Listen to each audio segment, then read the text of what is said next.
So this is the lecture 1 of the mini course on Fano Foliations.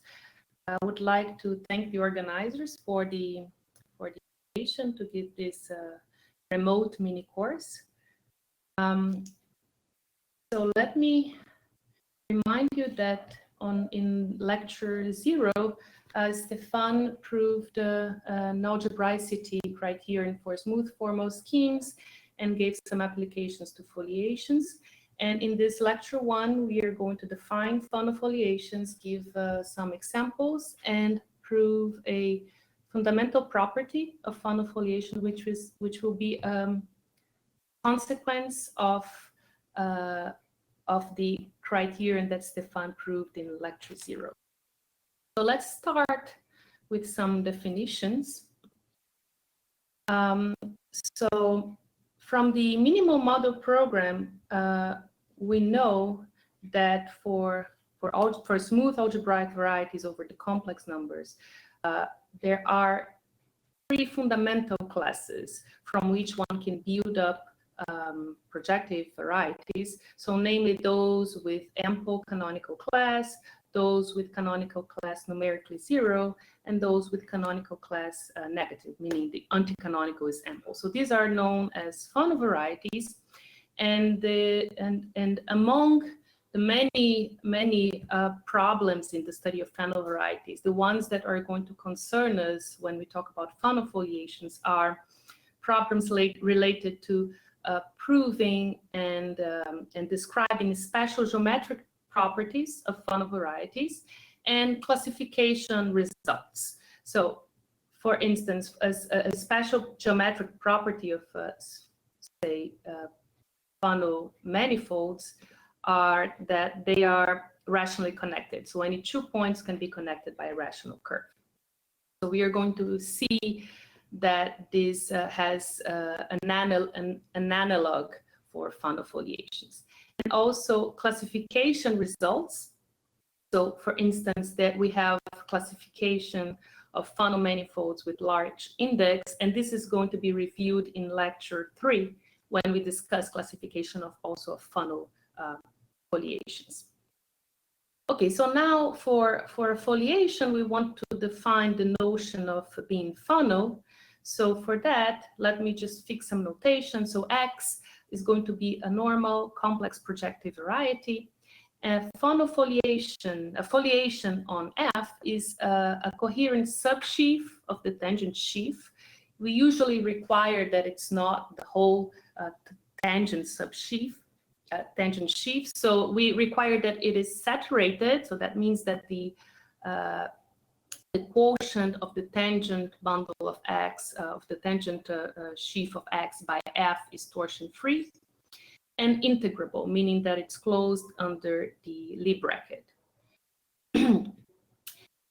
It will also be important to describe the singular locus of foliation. So let me first roughly define it as the degeneracy locus of the inclusion map. So what does that mean? So for a smooth variety, this is just the locus in X where this inclusion is not an inclusion of vector bundles. This is for smooth X. For in general, before I define the notion of singularity, let me introduce some more notation. So the canonical class of a foliation is just a divisor class that is associated to the dual of the determinant of F. So this can be seen as a class of Veil divisors. And if we have an inclusion of F in X, if you take the rth wedge power, where R is the rank, the generic rank of the sheaf, and then dualize, what you get is a map of sheaves from the wedge R of from the R, the sheaf of R differential forms on X to the sheaf associated to the canonical sheaf of F. And then we can define the singular locus as a closed subset of X, whose ideal sheaf is the image of this this induced map. Okay, so this is the notion of foliation, singular locus of a foliation, and the canonical class. And now we define Fano foliation to be a foliation for which the anti-canonical class is Q Cartier and ample. So let me start by giving some examples of Fano foliation. So some early examples are foliations on PN. So these are probably the first instances of foliations that have been studied from a global point of view.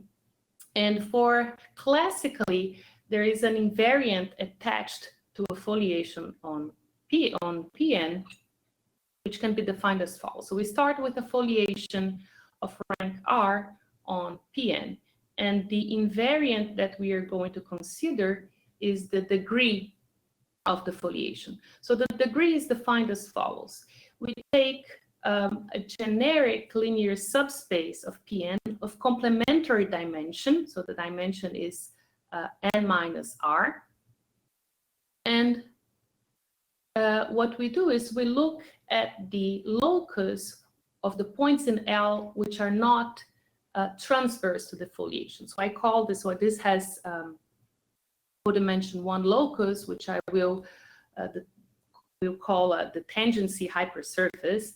And so this is generically for a generic point in L, the intersection of this linear subspace with the foliation is transverse. And we look at the points where this intersection is not transverse. We look at the codimension 1 components, and this is so this can be defined as this hypersurface. So, and then the degree of the foliation is just the degree of this. Okay, so an early problem is to classify foliations of low degree on PN. And well, more first foliations of codimension 1, and then later foliations of arbitrary rank. Okay, so for instance, let me describe to you a foliation of degree 0 on PN. So this is this foliation is defined as follows. We fix a linear subspace of dimension r minus 1, which I call L naught. And then we consider all the R planes on PN containing this fixed L naught. Now, we want to, I will show you that this foliation has degree 0. So if we take, remember the definition of the degree, we have to take a general linear subspace of complementary dimension. And then we look at the points of tangency with this foliation. Now, if we take a generic linear subspace, well, it will be disjoint from L naught, and it will be everywhere transverse to F. So there is no, this tangency divisor is actually 0, and then the degree of the foliation is also 0. Okay, this foliation can also be described in the following way. It is induced by the linear projection from this linear subspace L naught. And this linear projection is not defined only at this subspace L naught, and elsewhere is a smooth morphism. So our foliation F can be described as the relative, as the tangent, as the kernel of the differential of this. And so in particular, by looking at the Euler sequence, you see that it is isomorphic to the direct R to the direct sum of R copies of O1. And if you take the determinant, you will see that the anticanonical class is R times a hyperplane class. So in particular, it is a Fano foliation. And it turns out that these are the only foliations of degree 0 on PN. So for codimension 1 foliations, this was proved by Juan, and it was generalized for arbitrary rank by Desati and Sepo. Okay, so this is all that we have in degree 0. So let's move on and describe foliations of degree 1 in PN. But before I do so, it will be convenient at this point to introduce the index of Fano Foliations. So the index of Fano Foliation F, say on a complex projective manifold, is the maximum integer m for which the anticanonical is linearly equivalent to m times an ample divisor. So, for instance, in our previous example, for degree 0 foliations, the index is precisely r.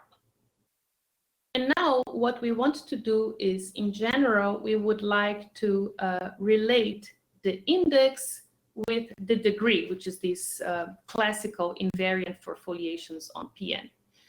So to do so, it will be convenient to look at foliations in a dual way. So we start with a foliation in X, and then we this induces a non-zero map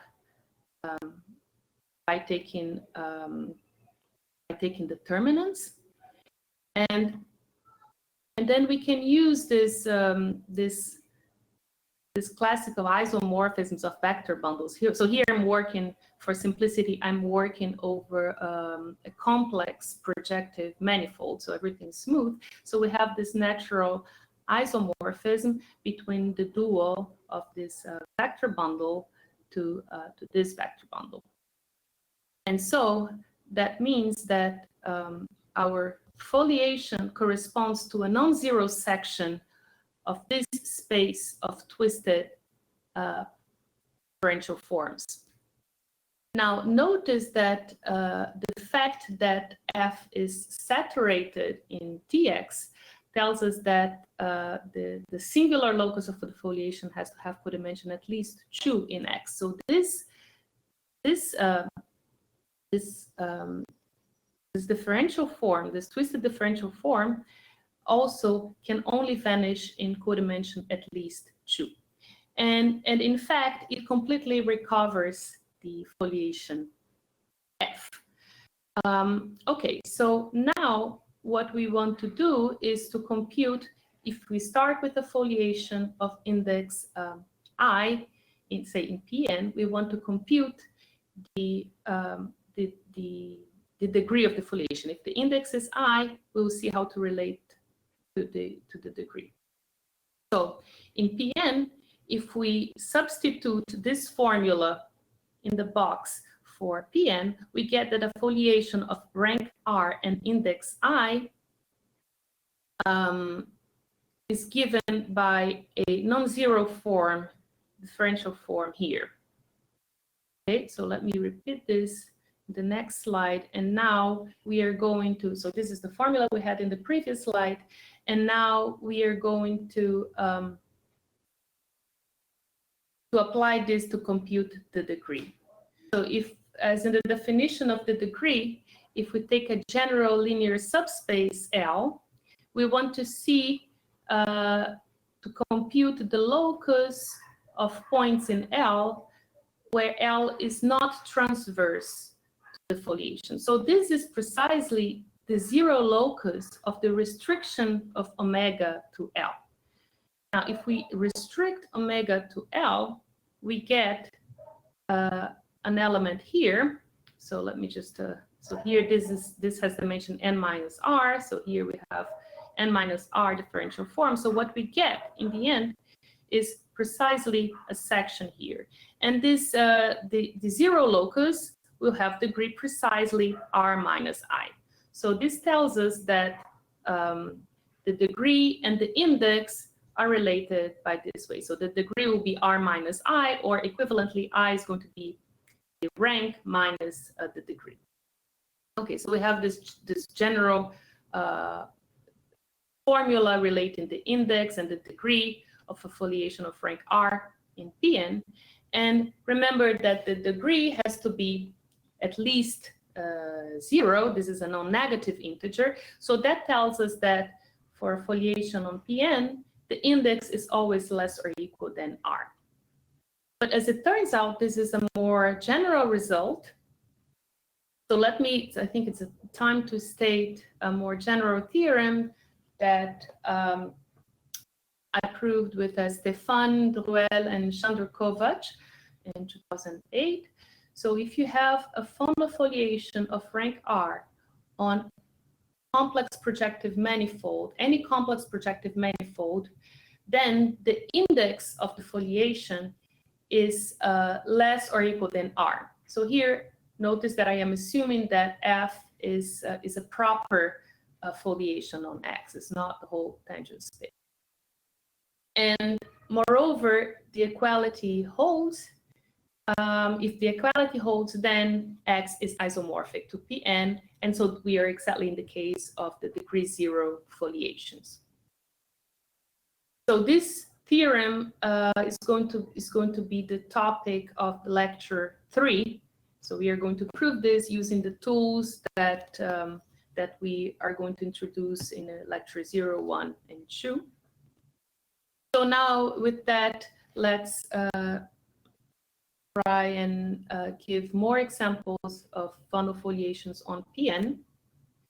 Now, sorry, this is just something that a generalization of this theorem that I would like to mention, although we are not going to treat the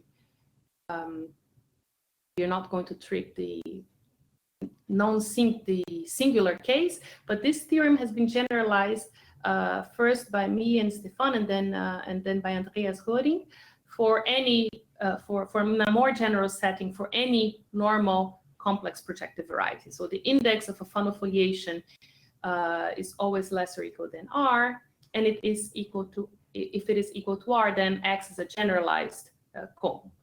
So I should mention also that if you work more generally with a normal complex projective variety, then here you may want to take Q linear equivalence instead of Z linear equivalence. But I don't want to discuss this in this.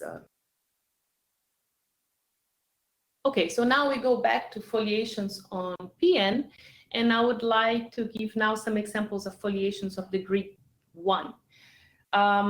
We have already seen that a formula relating the degree and the index, so this corresponds precisely to index R minus 1.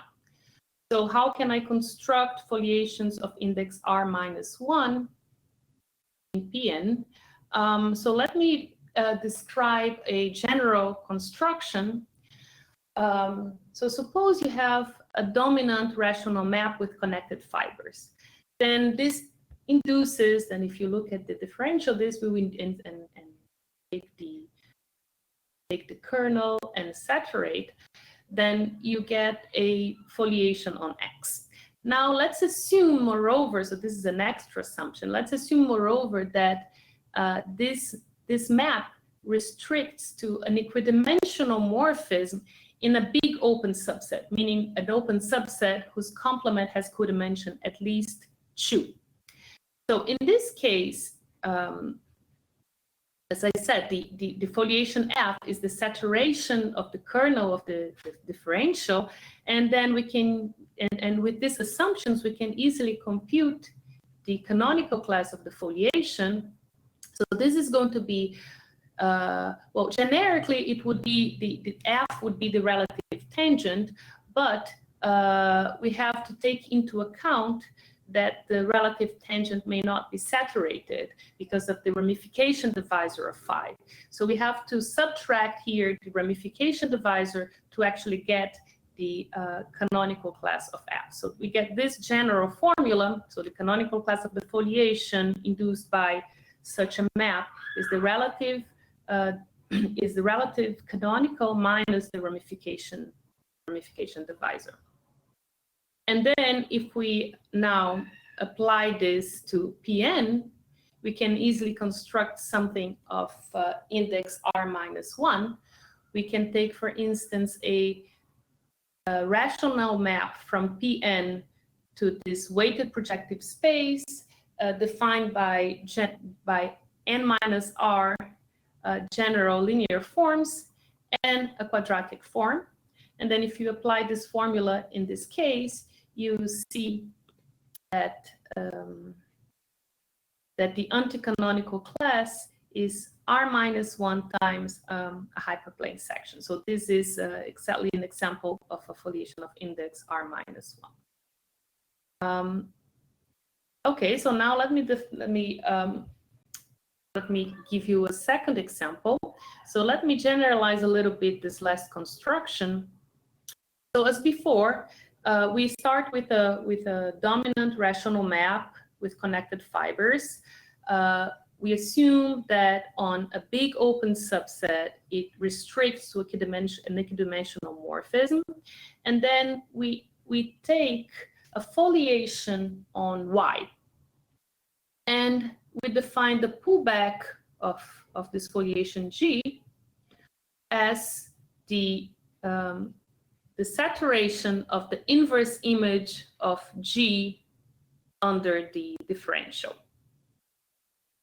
Okay, so now, again, with the assumption that phi is an equidimensional morphism on a big open subset, we can easily compute the canonical class of F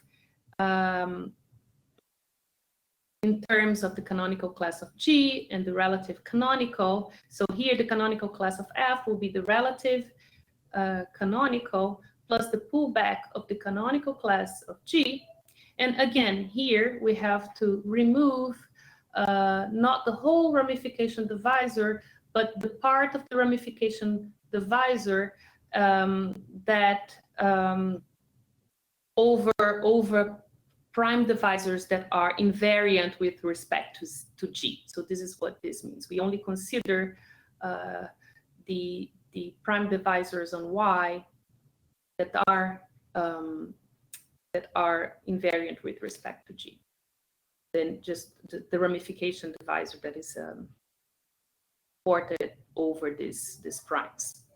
Okay, so with this we can give a different example of a foliation of index r-1 in Pn by taking, we start with a linear projection, but now the target has the relative dimension here is r-1, and then we take on the target the foliation induced by a global vector field, so this will have 0 canonical class, and we pull back this foliation by curves, and in this way we get a foliation on Pn, and we can compute the index, and again using this formula, and then we get again a degree 1 foliation.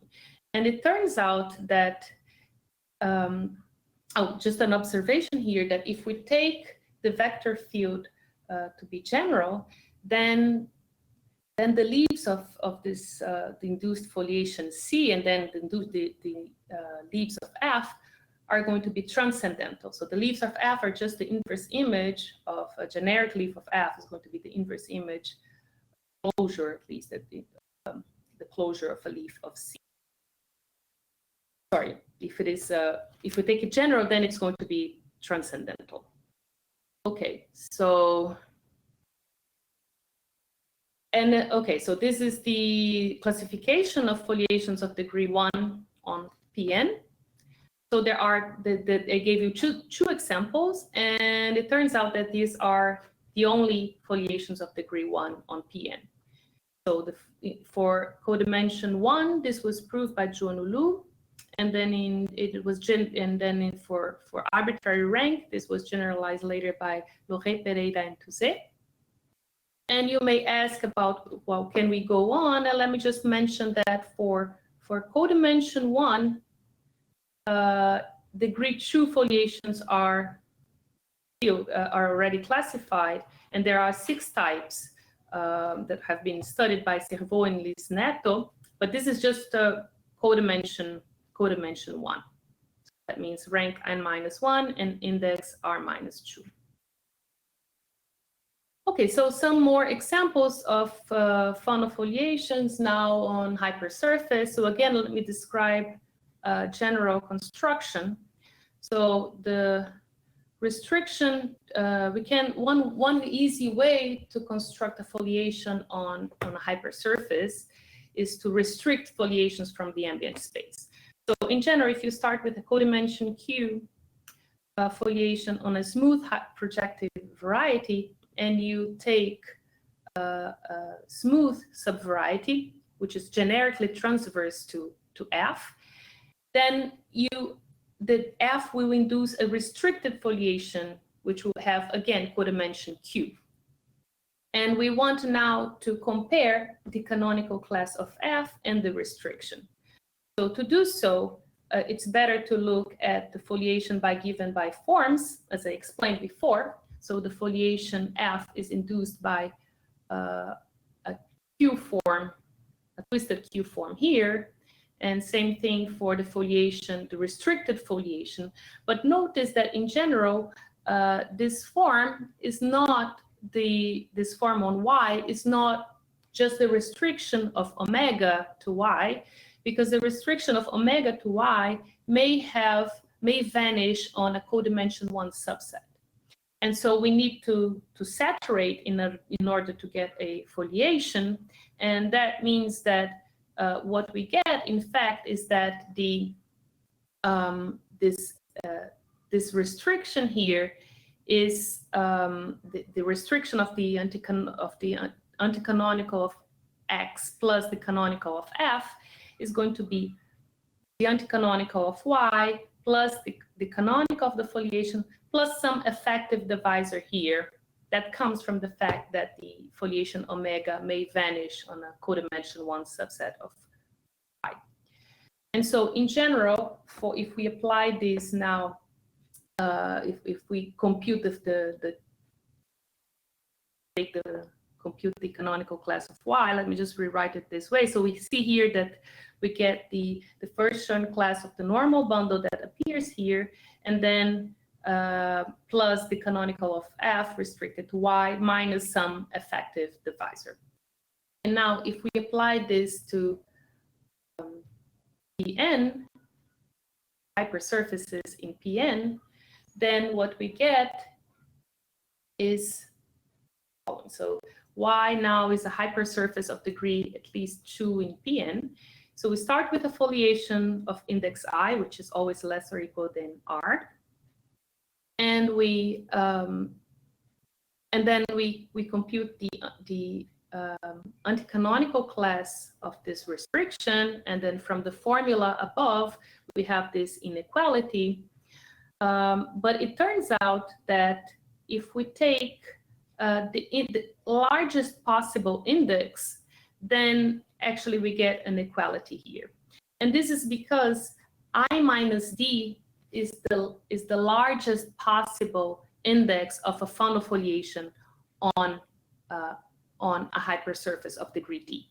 And this can be checked easily by looking at the space of twisted differential forms. So if you had something that had if you had a Fano foliation with index larger than I minus D, it would have to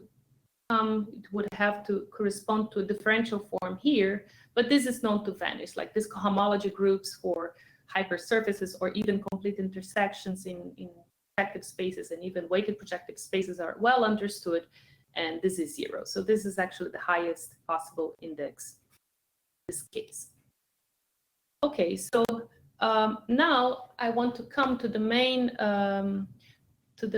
geometric property, the main result that I want to prove in this lecture, which is going to be a consequence from this theorem that was proved by Stefan in lecture 0. So let me remind you the statement. So Stefan proved that if X is a normal projective Q factorial variety, and if alpha is a movable curve class on X, then any foliation on X with minimal slope with respect to alpha greater than 0 has algebraic and rationally connected leaves. Stefan only proved algebraicity, but we will actually use this more stronger result.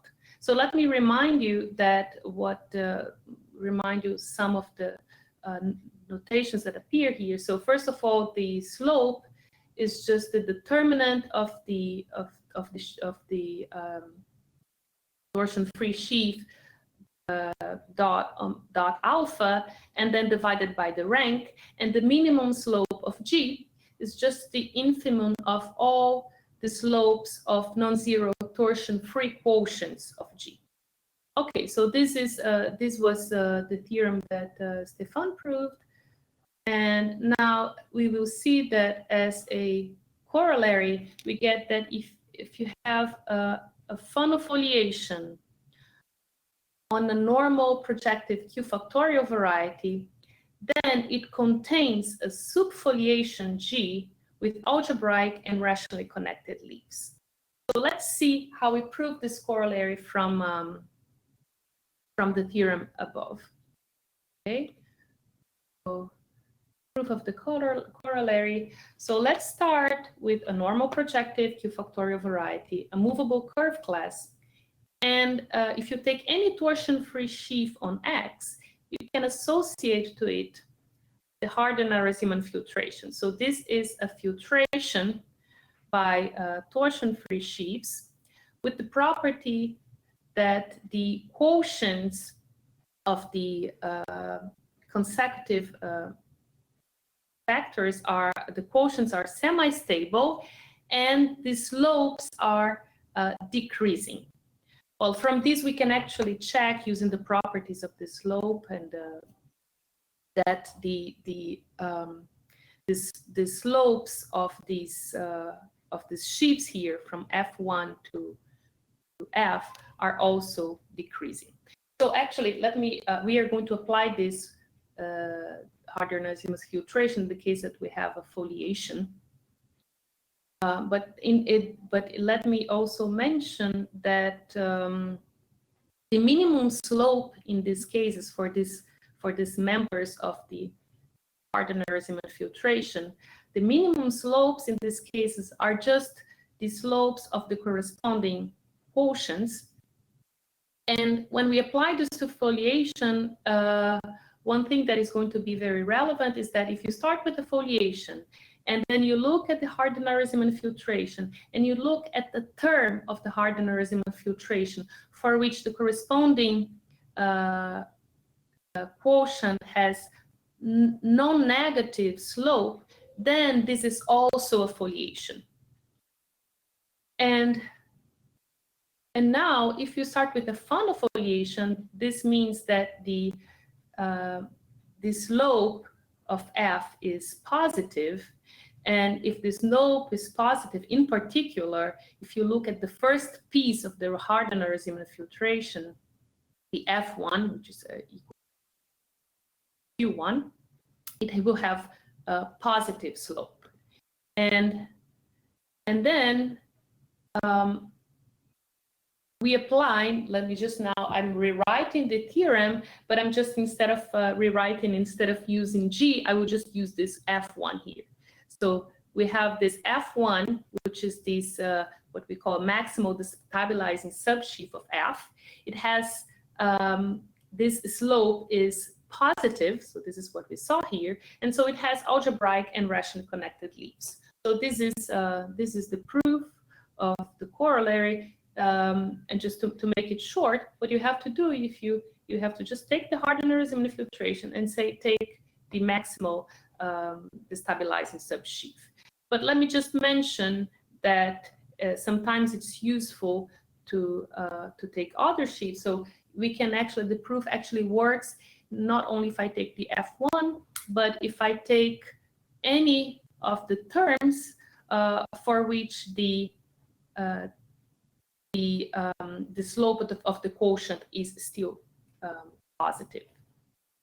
all this for all these terms where the corresponding quotient has positive slope, we still have foliation with algebraic and rationally connected leaves. Okay, so what we have just seen then is that any Fano foliation has a subfoliation which with algebraic leaves. So now it makes sense to define the rank, the algebraic rank of a foliation.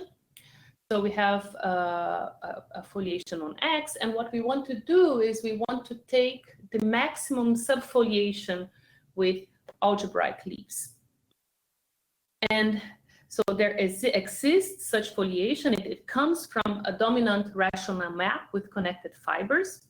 And this foliation F will induce on Y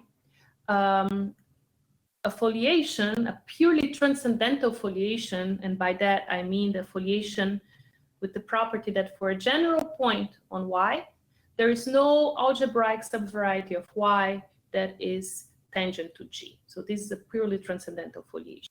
And our F is just the pullback of this foliation. So this F, this phi here is just the encoding the algebraic part of the foliation, and this G is called the purely transcendental part of the foliation. And the algebraic rank is precisely the rank of the algebraic part, or namely the relative dimension of. Okay, so this is the algebraic rank, and we often want to, sometimes we want to get, it would be nice to have a bound, say a lower bound for this algebraic rank. So what we saw, just a way of restating, is that a Fano foliation has always positive algebraic rank. And let me just mention some results that we have in this direction. So I think probably this is the most general result for the moment. You have a complex projective manifold. So this is for smooth projective varieties, and a non-trivial foliation of index I. Then the algebraic rank is greater or equal than the index, and moreover, if we have equality, then X is isomorphic to Pn, and there exists a linear projection and a purely transcendental foliation on the target with numerical with zero canonical class, such that F is the pullback of G. So this is exactly we have already seen this before for foliations of rank 1, of degree 1. Okay, so we will not see the proof of this theorem, but I would like to finish by just introducing the PEZZO foliations and stating a version of this theorem in the case of the PEZZO foliations. So as I told you in lecture 3, we are going to prove this this bound on the index of a Fano foliation. The index is always bounded by the rank, and equality. If equality holds, then X is isomorphic to Pn. So it makes sense now to look at the next case, and we define a Fano foliation, a Del Pezzo foliation, to be a Fano foliation of rank R on a complex projective manifold, such that the index is the second largest possible value, which is R minus 1. And notice that for a Del Pezzo foliation,